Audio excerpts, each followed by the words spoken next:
La Russie marque son grand retour sur le continent, du Congo à l'Égypte, du nord au sud. L'offensive du Kremlin n'est plus à démontrer. Les coopérations militaires se multiplient avec la Centrafrique, le Burkina Faso, la RDC plus récemment. Les accords économiques aussi.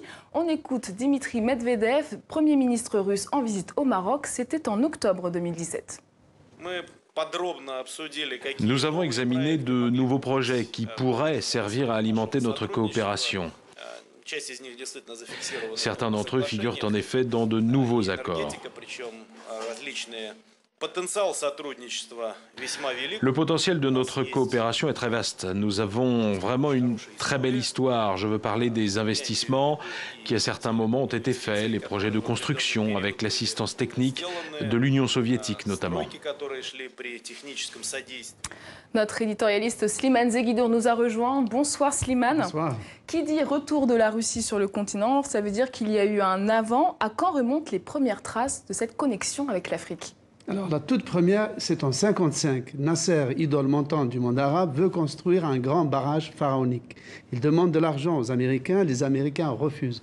Les Russes sautent sur l'occasion et rentrent en Afrique.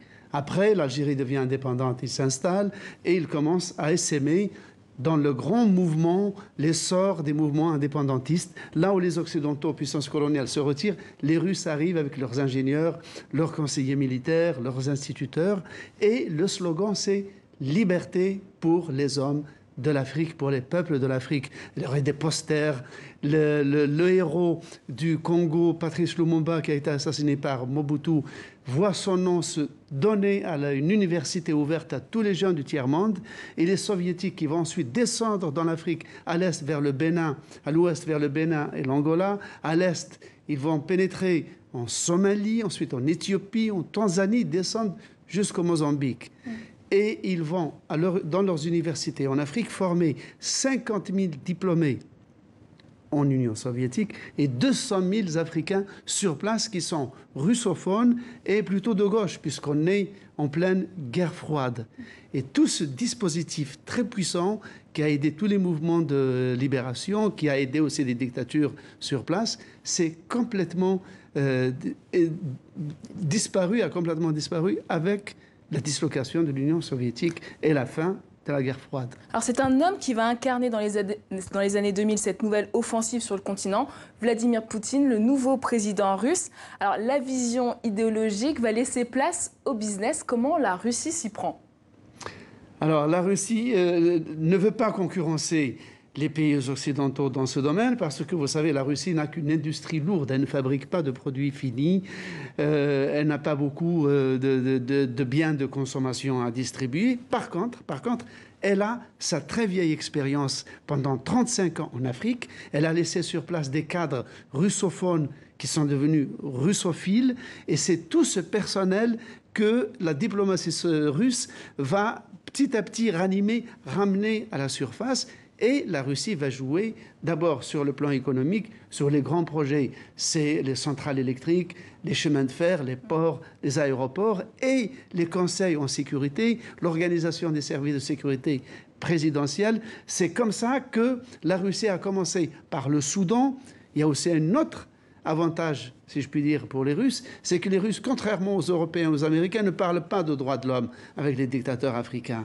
Par exemple, le président du Soudan qui est recherché un peu partout, il est adoubé par les Russes qui s'installent. Après quoi, ils descendent vers la République centrafricaine. Maintenant, ils sont au Congo. Il y a 15 jours, 20 représentants des plus grandes universités russes étaient au Congo pour proposer à de jeunes Congolais d'aller étudier en Russie gratuitement et en français, s'il vous plaît. Et quel est l'intérêt de la Russie de s'attirer les bonnes faveurs du continent? On se demande quand même. Alors, les Russes sont des géopoliticiens qui sont très très forts dans le rapport de force. Par exemple, l'Afrique, à leurs yeux, pèse un quart des pays votants à l'ONU. 54 pays sur 193, ça fait un quart. Donc c'est quand même un sacré paquet de voix en cas de crise grave.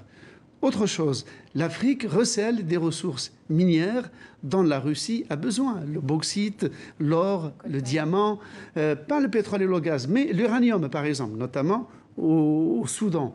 Tout cela ne cache pas les intérêts aussi géopolitiques, c'est-à-dire l'influence sur place et la Russie joue très fin, notamment, encore une fois, dans la protection de régimes qui sont plus ou moins impopulaires en Occident pour leur peu de respect vis-à-vis des droits de l'homme. C'est un point que les Russes ne mettent jamais sur la table de leurs négociations bilatérales en Afrique ou ailleurs d'ailleurs. Alors on parle beaucoup sur le continent de la pénétration spectaculaire de la Chine. Est-ce que la Russie peut-elle faire le poids face aux géants asiatiques ? Mais justement, elle ne joue pas sur ce terrain-là. La Chine, c'est un pays qui exporte des ventilateurs, des chaussettes, des stylos, des vélos. La Russie ne fabrique pas ces produits-là. Elle les importe même de la Chine. La Russie arrive avec son passé, son antériorité, qui est plus forte et plus ancienne que celle de la Chine. Elle arrive avec son prestige, son passé révolutionnaire, sa technologie militaire, sa capacité à former des groupes de sécurité présidentielle, les bourses. C'est le soft power par excellence qu'elle propose maintenant de redonner aux jeunes et à des milliers de jeunes Africains. Et évidemment, quand il s'agit d'économie, c'est surtout, comme je l'ai dit, les barrages, les aéroports, les centrales électriques. Merci beaucoup Slimane Zeguidour pour votre éclairage.